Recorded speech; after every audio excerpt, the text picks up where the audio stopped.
सूरज तेजी से ढल रहा है, जमाना रोज बदल रहा है। एक संत ने टीवी पे प्रवचन देते हुए कहा कि अगर आप मोह माया से दूर रहना चाहते हैं तो मुझे लाइक कीजिए और साथ में मेरा यूट्यूब चैनल सब्सक्राइब कीजिए। क्या बात है। साथ में मेरा यूट्यूब चैनल सब देखिए, व्यंग यही है, साथ में मेरा यूट्यूब चैनल सब्सक्राइब कीजिए। आज नहीं तो कल होना चाहता है, आज नहीं तो कल होना चाहता है। हर एक वायरल होना चाहता है, हर एक वायरल होना चाहता है। पहले मेरा बच्चा घर से बाहर जाता था तो मेरा जी घबराता था, घड़ी पे नज़र रहती थी, समय पे नहीं आता था तो मैं पड़ोस में पूछने चला जाता था। लेकिन आज मैं लाचार हूँ, बेकार हूँ, खुद पे मेरा बस नहीं चल रहा है। मेरी आंखों के सामने मोबाइल मेरे बच्चे को निगल रहा है और कोनो कारण है। लेकिन द ग्रेट इंडिया लाफ्टर चैलेंज आयल 2007 में हमारे यहाँ से हमन जैसन कई लोग आपके फैन होंगे। हाँ, तो रैंडमली हमार सिलेक्शन भइल, हमें कोनो बहुत ज़्यादा अचानक बुलावल गई हम और अचानक हमार सिलेक्ट। नमस्कार, नाम हमार विकास गोस्वामी है और शुरुआत आज भोजपुरी से होत बा। ओकर मंतव्य काहे भोजपुरी में शुरू करनी है कि बतावे से पहले थोड़ा सा परिचय करवा दें। आप हैं संजय मिश्रा जी, अपेक्स ग्रुप के मालिक। हमारे बगल में उमेश कुमार यादव जी बाण हैं जो कि यूएस इंजीनियरिंग के मालिक हैं, यूएस ग्रुप के मालिक हैं। और अंततः सबसे लास्ट में जेकर इंटरव्यू करे खातिर गोरखपुर से चल के गोला ऐनी है दिनेश भैया कह पूरा वीडियो में कोनो गुस्ताखी हुई तो ओके खातिर माफ़ी पहले ही से। दिनेश भैया बहुत लोग जानत बा कि आप गोरखपुर के माटी से हैं और गोरखपुर में कहाँ से हैं ये जब हमें मालूम चलल तो हमार बहुत मन रहे कि इहो बताएं काहे कि एकदम घर के बगली खाई आप। भोजपुरी में लोग कहला कि पटदार भाई पटदार, तो सीसई के रहने वाले हैं आप। दिनेश भैया सीसई से लेके गोरखपुर से होते हुए और तमाम जगहों से होते हुए मुंबई तक के सफ़र, सबसे पहले तो के बारे में बता दें। भोजपुरी बहुत बहुत बहुत धन्यवाद आपके चैनल के, आपके दर्शकन का बहुत स्वागत। और हम अदना सा कलमकार ही। भोजपुरी इतनी मीठ भाषा है कि हमन आदर सत्कार में हमारे यहाँ कहल जाला कि पियर गदगद प्रेम में पागल न्योता नेह पठावत बानी, अखियाँ बिछल राह में राउर आदर सहित बुलावत बानी। जिस मिट्टी में हम पैदा भइल हई, जो मिट्टी का हम हई, ये मिट्टी हमें सान के कुम्हार शुद्ध शब्द है, कुम्हारे के चाक पे यह गांव हमें खड़ा कैले। हम भैंस चराई तो नौटंकी देखे जाई, काहे कि आप सवाल कैल कि गाँव से सफ़र कैसे शुरू भई। तो हम जब नौटंकी देखे जाई तो जब हारमोनियम पर शुरू में प्रार्थना होकर पर्दा के पीछे का किरदार लोग गाँव और नगारा बजाए, हारमोनिया बजाए, तो हमें वो धुन वो सारा कुछ बहुत प्रभावित करे और हमें लगा कि यह कुल हम करब, पढ़ाई लिखाई नहीं करब। हाँ, लेकिन घर के ब्राह्मण परिवार में रहली वो समय, आज के 35 साल पहले ब्राह्मणत्व तो जो हावी रहल, जेमन नाच कई लाइन नाच देखल अपराध मानल जा, गुनाह मानल जा, वो युग में अगर हमार रुचि यह तरफ रहल तो आप सोचा कि हमारे घर का वातावरण का रहल हुई। लेकिन ऊपर वाला जो निर्णय ले लेला वो बहुत बड़ा निर्णय होला। हम बाबूजी बम्बई रहना, 3 पीढ़ी बम्बई रहल। गाँव में हमारे चाचा रामाज्ञा मिश्र हमन के पालत पोषत रहना। ये बीच में जौन है कि हम कहें स्कूल जा तो हम भैंस छोड़ के लेके चल जाए पोखरी में चरावे, और कहें कि परीक्षा देवे जा तो हम थ्रेसरे में भूसा काटे लगी या दौनी हाँके लगी। तो मन शुरुआत से पढ़ाई लिखाई में लगन आई, हारमोनिया का पत्ती में, कजरी में, सोहर में, ये सब में हमारा मन ज़्यादा लगे।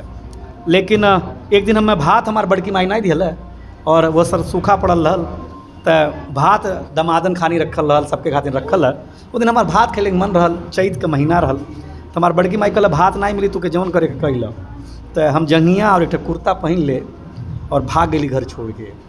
तो हमारे चाचा जी, हमारे पिताजी की चिट्ठी लिखल कि ए भाई हम भूखा जी ले, लेकिन तू अपने लइकन के ले जा, बिहान कुछ हो जा, तब बिजली उजली रहल नहीं, अन्हारे में कुछ हो जा तो के अपराध बोध करी। एकरे चलते हमार बम्बई प्रवेश भई, हमारे ये कर्म के कई थे। और बम्बई में जब हम पढ़े लगली, हिंदी मीडियम में पढ़ाई शुरू भइल हमार, धीरे धीरे हमें कुछ गुरु ऐसा मिलना जो कविता लिखत रहना, उनसे प्रभावित भइली। हम वो लिखे शुरू कैली। धीरे धीरे स्कूल में प्रतियोगिता शुरू भइल, धीरे धीरे टीचर के प्रतिभा हमारे अंदर तनी बुझाए लगल कि कुछ कई ले लइका, तो स्कूले में प्रतियोगिता होकर सारे स्कूलन के तो हमन जाए लगली। वहाँ से धीरे धीरे कॉलेज के प्रतियोगिता में आवे लगले। कॉलेज के प्रतियोगिता में जन उस समय के बड़ा कवि रहना शैल चतुर्वेदी, हुल्लड़ मुरादाबादी, ये लोग जज रहत रहना। तो ये लोग देखना कि एक छोट के लड़का आवत बा, हाँ रे की बात नहीं मुँह छे पे बा और बड़ा बढ़िया सुनात बा, लोगन के हंसावत बा। तो वो जनता बड़ा संवेदनशील होना है वो लोग। हाँ वो कहना कि अच्छा तुम आज जीते हो तो तुमको इनाम देंगे शैल जी का ना, आज रात को एक कवि सम्मेलन है और तुमको सराहना है।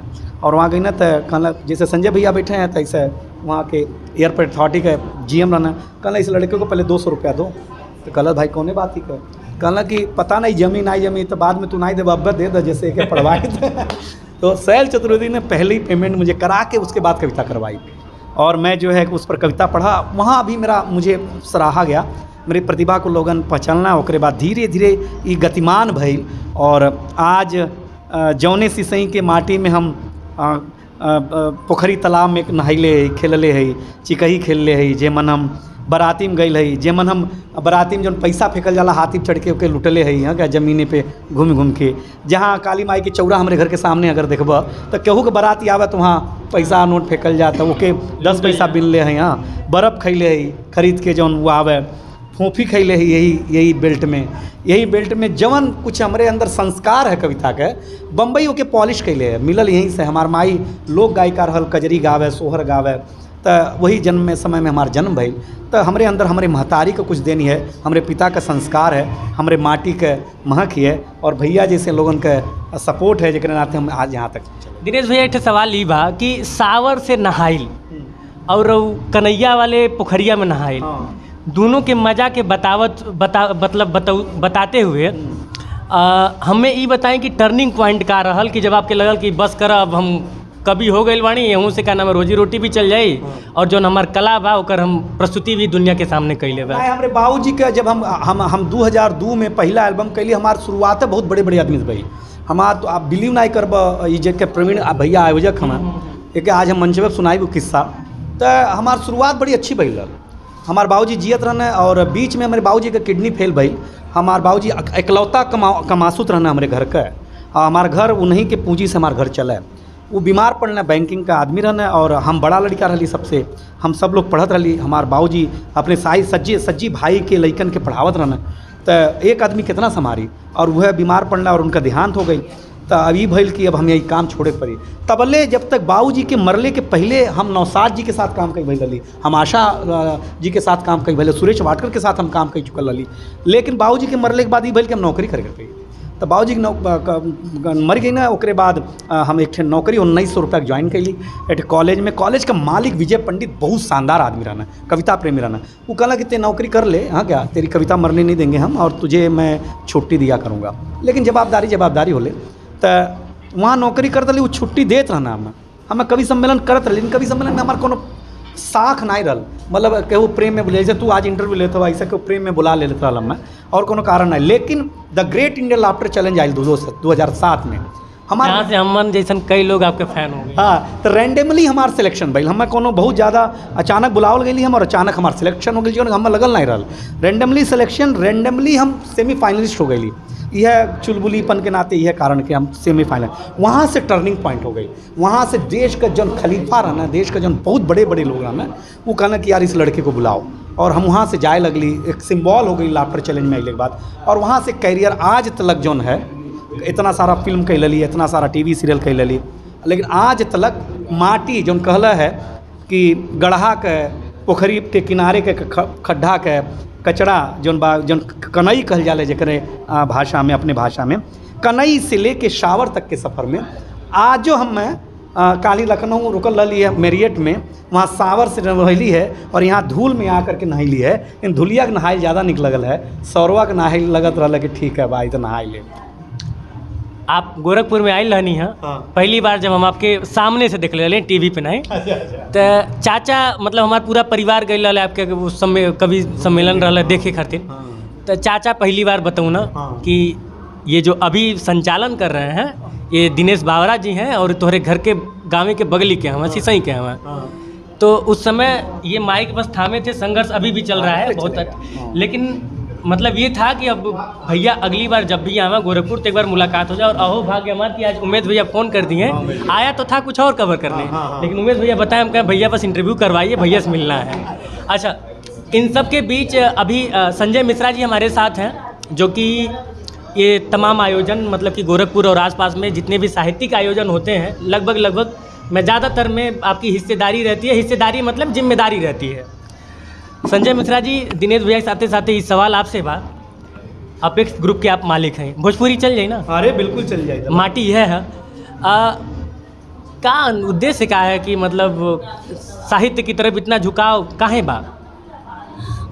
दिनेश जी का सबसे पहले तो धन्यवाद इनफैक्ट। एंड दिनेश जी आज जिस मकाम पे हैं और उस मकाम पे रहते हुए भी इस धरती को नहीं भूले हैं और साहित्य के माध्यम से या फिर कविता के माध्यम से लोगों को जगाना चाहते हैं या और भी टैलेंट को ये बताना चाहते हैं कि हम बहुत कुछ कर सकते हैं, प्रचलित जो भी सेवाएं हैं इनके अलावा भी। तो ये एक सबसे बड़ा उद्देश्य तो दिनेश बावरा जी हुए, हम प्रेरणा हुए कि हम लोग भी इसी जगह से हैं। पैसे तो बहुत लोगों के पास है, प्रोफेशन में बहुत लोग बहुत कुछ कमाते हैं, लेकिन किसी भी कला को, साहित्य को, कविता के माध्यम से समाज को एक आईना दिखाना या समाज के प्रति जो अपनी जिम्मेदारी है उसको बखूबी इस माध्यम से प्रस्तुत करना, ये भी एक बहुत बड़ी चीज़ है। और ये अगर हम लोगों के अंदर गांव के लेवल पे अगर इस तरह का प्रोत्साहन मिलता है तो और भी दिनेश बावरा यहाँ से निकल सकते हैं। तो ये एक बिल्कुल शुद्ध भावना है इसके पीछे, और यही भावना है कि अच्छे लोग जो कुछ भी अपने साहित्य के क्षेत्र में, कविता के क्षेत्र में या फिर समाज को कुछ दिशा देने के क्षेत्र में कुछ अच्छा करना चाहते हैं, तो उनके सपनों को एक पंख दिया जा सके। बस इसी नाते एक भागीदारी है और बहुत ही ऑनेस्ट भागीदारी है। आगे आप लोगों जैसे लोगों का साथ है। Thank you so much for asking.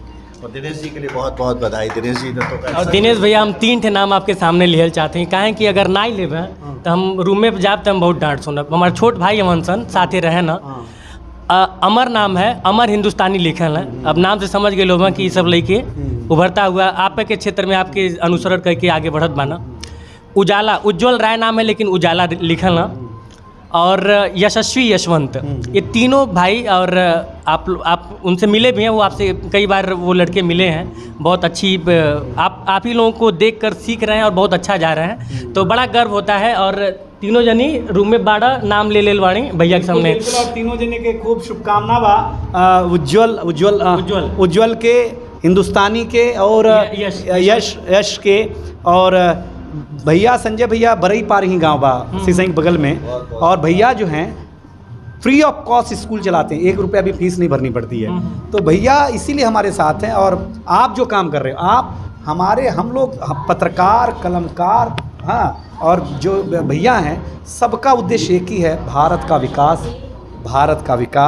समाज का विकास, शिक्षा का विकास, और कोई किसी उद्देश्य नहीं होता। आप लोग क्या चाहते हैं कि मैं अच्छा सुनाऊं, ये इनका धन का सदुपयोग हो, मंच का सदुपयोग हो, हमारे बीच भाईचारा बढ़े, विद्वेष कम हो, इसके अलावा क्या चाहते हैं। और आपका चैनल जो है ये बहुत इनसाइड भारत टीवी ये काम करे। भारत नाम जुड़ा हुआ है तो भारत के पक्ष में काम होगा। 1 महीना लगल नाम खोजले में। हाँ, इनसाइड भारत। तो बहुत सारी शुभकामनाएं आपके चैनल को, आपके दर्शकों को, और मैं निरंतर शुभकामनाएं देते रहूँगा। निवेदन भैया कुछ सुना दीजिए। देखा, हम गाँव एक आदमी है, हमारे भीतर गाँव बहुत है। मैंने एक नई कविता लिखी है, उसकी एक बंद सुनाता हूँ। हमारे घर में मोबाइल जो ना गल, देखा हमन के ढेबरी के आगे पढ़े वाला आदमी है, हमन के विद्या, लेकिन मोबाइल जरूरी चीज़ है, तकनीक जरूरी चीज़ है, लेकिन तकनीक का उपयोग और सदुपयोग दुरुपयोग में तब तब्दील हो जाता है जब वो नशा के रूप में आ जाए, आदत के रूप में आ जाए। ज़रूरत के रूप में जब तक ये है तब तक तो ठीक है, लेकिन नशा के रूप में जब आ जाए ना तब बुरी चीज़ है। तब मैंने आपको जो है कि एक कविता सुनाता हूँ, और अभी हाथ से की मैंने ताज़ी कविता आज यहाँ सुनाऊँगा। सूरज तेज़ी से ढल रहा है, जमाना रोज़ बदल रहा है। एक संत ने टीवी पे प्रवचन देते हुए कहा कि अगर आप मोह माया से दूर रहना चाहते हैं तो मुझे लाइक कीजिए और साथ में मेरा YouTube चैनल सब्सक्राइब कीजिए। क्या बात है।